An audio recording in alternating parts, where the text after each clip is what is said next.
Dear students, welcome to my channel excellent English zone. तो आज हम मिलते हैं 11th क्लास की पोइट्री की सेकंड पोएम द स्कॉलर के साथ। तो आज हम द स्कॉलर का सेंट्रल आइडिया कवर करेंगे, उसको समझेंगे उसे, और आपको उसे समझना है और राइट भी करना है। तो स्टार्ट करते हैं सेंट्रल आइडिया इस पोएम का। तो सेंट्रल आइडिया है The poem The Scholar by Robert Southey is a didactic poem। जो ये पोएम है द स्कॉलर, ये रॉबर्ट साउदी की एक शिक्षाप्रद कविता है। In this poem the poet expresses the feelings of a scholar towards the writers of the past. इस poem में पोएट प्राचीन समय के लेखकों के प्रति अपनी एक स्कॉलर की, एक विद्वान की भावनाओं को व्यक्त करता है। जैसा कि स्कॉलर मीन्स विद्वान होता है, आपने पोएम में पढ़ा है। तो इसे पोएम में जो लेखक है वो विद्वान की भावनाओं को, प्राचीन लेखकों के प्रति उसकी अपनी भावनाओं को व्यक्त करता है। He likes to read the books written by great writers of the past. तो लेखक कहता है कि एक जो स्कॉलर होता है वह प्राचीन समय के महान लेखकों द्वारा लिखी गई किताबों को पढ़ना पसंद करता है। He gets pleasure in reading them. उन्हें पढ़ने में उसे आनंद मिलता है।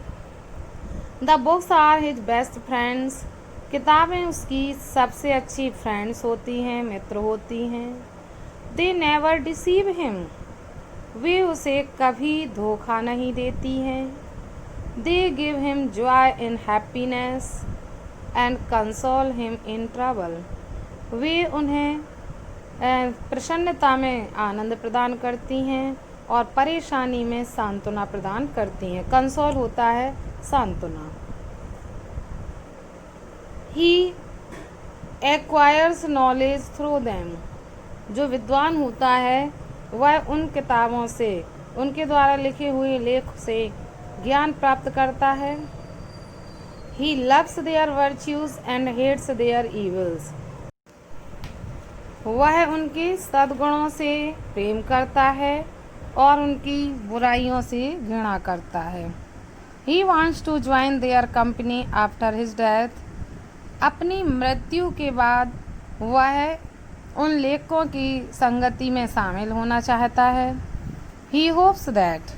वह आशा करता है कि आफ्टर हिज डेथ, अपनी मृत्यु के बाद, he will leave his name in this world. वह इस संसार में अपना नाम छोड़ जाएगा।